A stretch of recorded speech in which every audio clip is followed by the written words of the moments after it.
Assalamu alaikum students. This video lecture is about the redox reactions, and redox reaction is basically a very simple term to understand, but the problem is we have not studied the term ever before in chemistry. We have already studied the topics connected to the redox reaction, like what the parameters are of a redox reaction. We have already gone through it, but we did not study them as a redox reactions. So this must be, and this can be, a new term that is introduced to you, but the concept is very old. The concept is connected with something we already know about. When I write the definition, you guys can get to the topic what we are dealing with. The basic definition of a redox reaction is basically a redox describes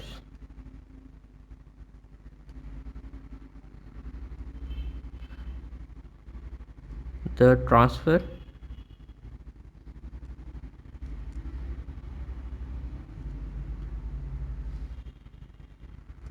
of electrons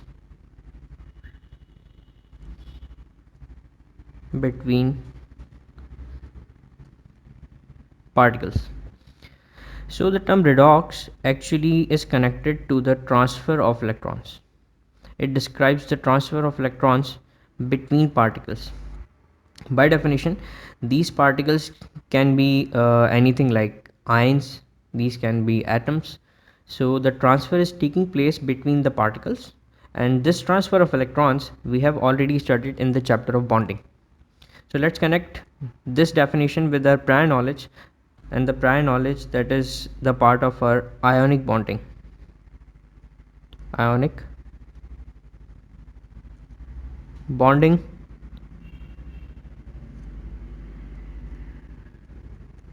in sodium chloride.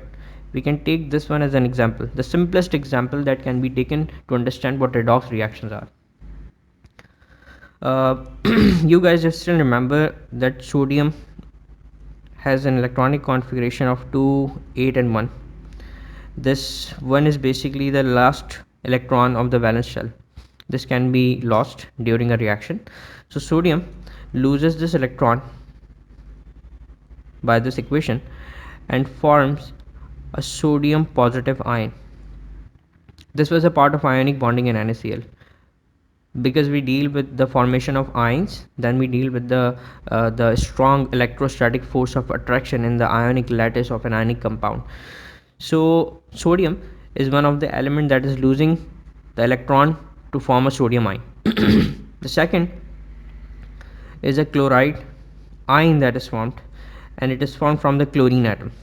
The chlorine has an electronic configuration of 2, 8 and 7.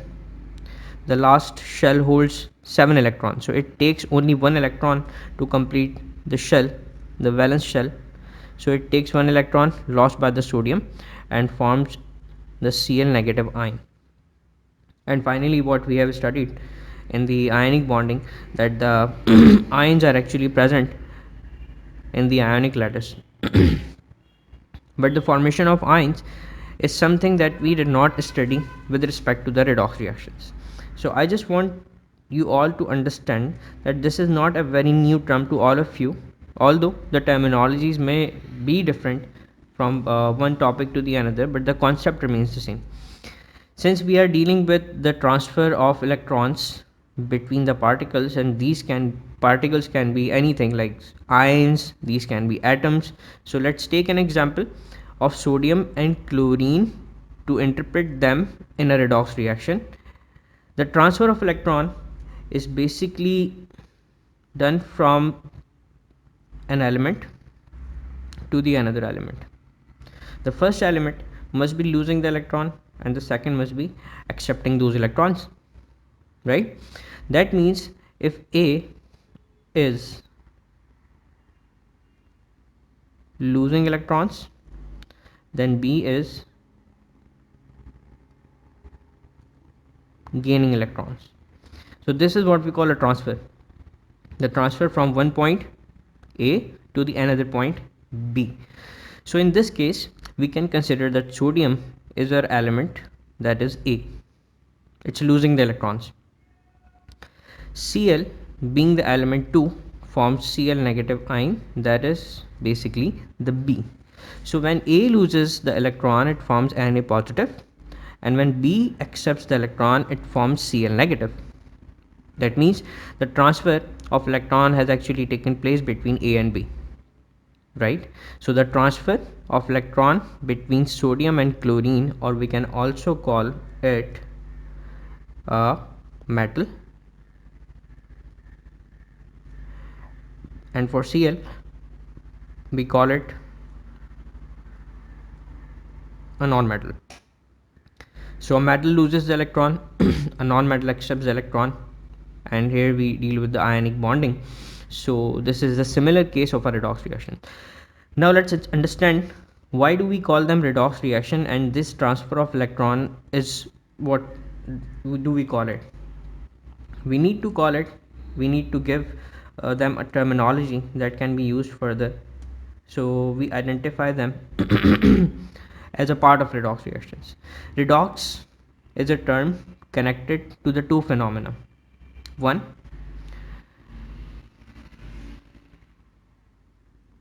is called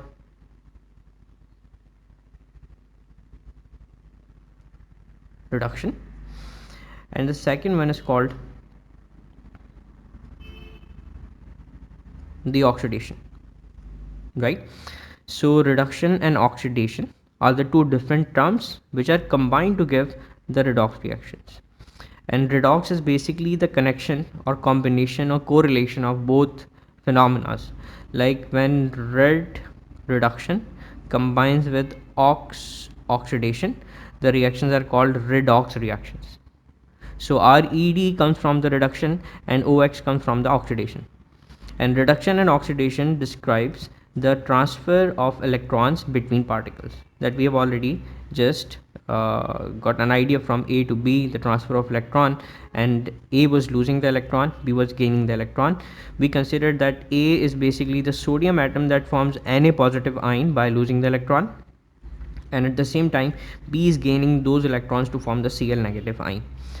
So now just look at this example that we have taken for Na and Cl. A is losing the electron. One of the reduction and oxidation process is called the loss of electron. So we call the loss of electron as oxidation, and the gain of electron as reduction. So that means oxidation is basically the loss of electrons, and reduction means the gain of electron. So for this case of NaCl, we can say that sodium is losing the electron. So sodium is basically going with oxidation, and since Cl is gaining the electron, so Cl is going with reduction. And these two different things, like the loss of electron and the gain of electron, are taking place at the same time, so we can call this kind of reaction as a redox reaction. So now onwards, keep in mind that redox are basically the ionic bond formation in different metals and non-metals. So when we talk about the metals, we remember the term that metals are electron donors, so they must lose electrons. Non-metals are electron acceptors, they must accept the electrons. So we can say the combination of these two things, like the metal and the non-metal, which is basically the ionic bond, is an example of a redox reaction. So we can keep this point for future reference, that ionic bond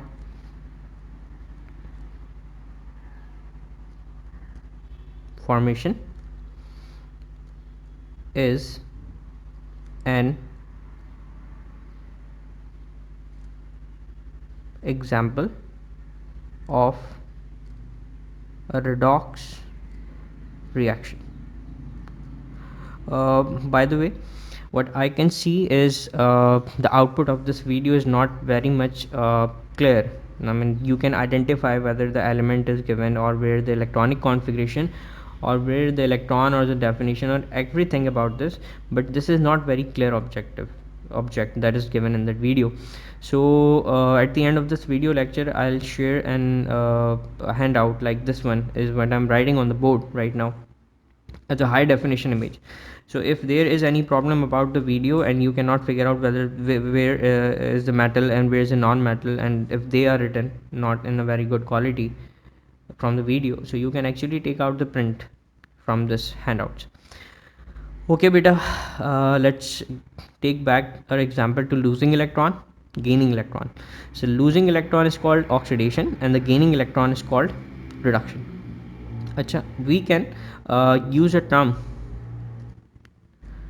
called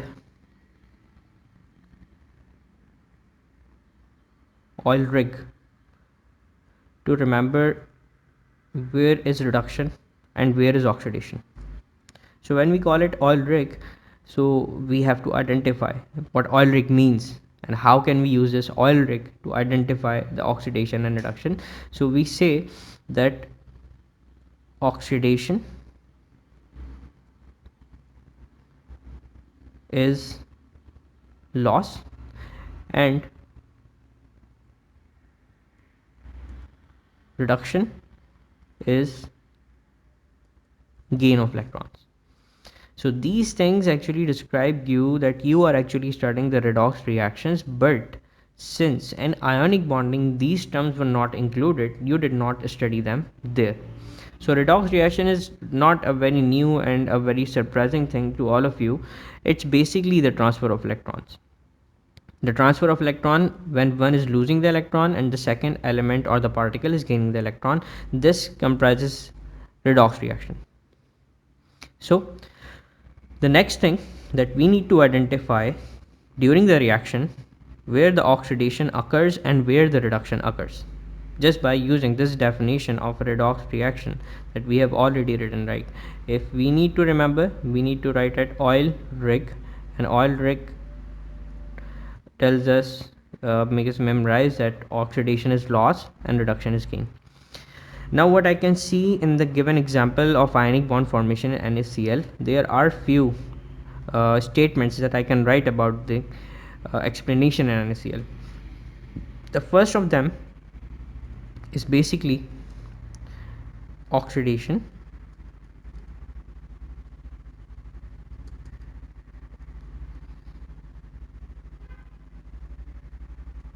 occurs at sodium.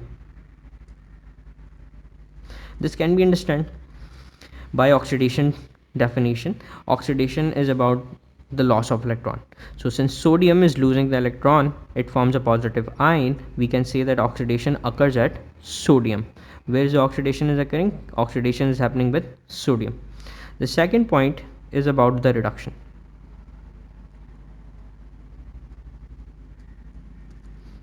Reduction occurs at chlorine. Why?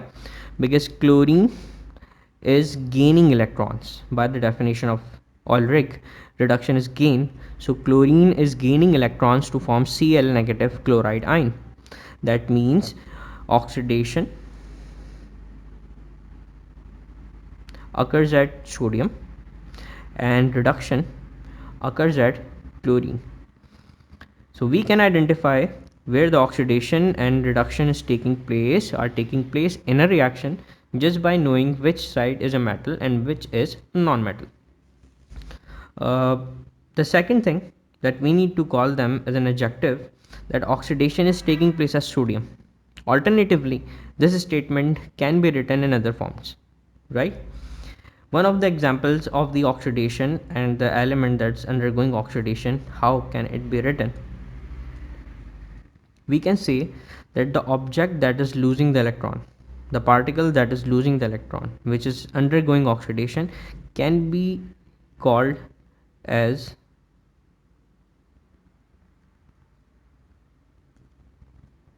oxidized. The one that is losing the electron means that element or that particle is being oxidized. At the same time, the gaining of electron, since it is called reduction, the element that gains the electron, we can call it, during the reaction, it is being reduced. So the element being oxidized is the losing electron, and the element being reduced is basically one that is gaining electrons during the reaction. So we can also say alternatively about this same reaction, since we called it first the oxidation occurs at sodium, we can also say alternatively that sodium is being oxidized. And the second statement we can say about the chlorine is chlorine is being reduced, right? So sodium is being oxidized means oxidation occurs at sodium, chlorine is being reduced means the reduction occurs at chlorine. So since chlorine is gaining the electron, we can use any of the terms to describe what is happening with the chlorine, like since it's gaining electron, its reduction taking place at chlorine, or the chlorine is being reduced. At the same time, when it comes to describe sodium, we can say since sodium is losing electrons, so oxidation is taking place at sodium. At the same time, we can say that sodium is being oxidized in the reaction, right? So now onwards, we can take any example of ionic bond formation as a redox reaction, and we can say and we can identify that reaction contains reduction and oxidation, and we can also identify which parts or which particles are being reduced and which particles are being oxidized. Now just an example, take another reaction in which sodium combines with oxygen to form sodium oxide. In this reaction, we are not taking any balancing equation part, since we are not dealing with the complete equations, the complete reactions. We are just dealing with a component that is connected with the bonding, the ionic bonding. We are not dealing with all sort of reactions which are the part of redox reactions. So we are not dealing with the balancing equation right now, but we can have an idea that which part is positive and which part is negative just by knowing the part of metal, the part of non-metal. Since what we know about the sodium is metal, right? And what about oxygen? We know that it's a non-metal. So just figure out what can be done. Metal forms a positive ion or a negative ion? Definitely a positive ion. So there must be a positive charge on this sodium. How do we know whether the given charge is positive or negative, or what amount of positive or negative charges? Just by knowing the position of element in the periodic table, right? Since we know that sodium belongs to group 1, it loses only one electron to form any positive ion. At the same time, oxygen atom, the oxygen element, belongs to group 6. That means it contains some 6 electrons in the valence shell, and it takes 2 electrons to complete the octet, having a charge of 2 minus. That means in sodium oxide there is a positive charge at sodium, and there is also a negative charge at the oxygen atom. So we can say in this experiment or in this example of ionic bond formation, since sodium is losing the electron, the sodium is being oxidized. Sodium being oxidized. At the same time, oxygen is gaining electrons to form a negative ion. We can say that oxygen is being reduced, right? So any example of ionic bonding can be taken. and the metal component is actually one that is being oxidized, and the non-metal is always reduced. So we can take any example of ionic bond formation to understand where is the element losing electron being oxidized, where is the element gaining electron being reduced. I hope that this actually helps you out understanding the basic theme of redox reactions, the oxidation and loss of electron. In the next video, inshallah, we are going to talk about how to identify redox reactions on the basis of charges, and how to write the half equations representing the loss and gain of electrons, inshallah. Allah Hafiz.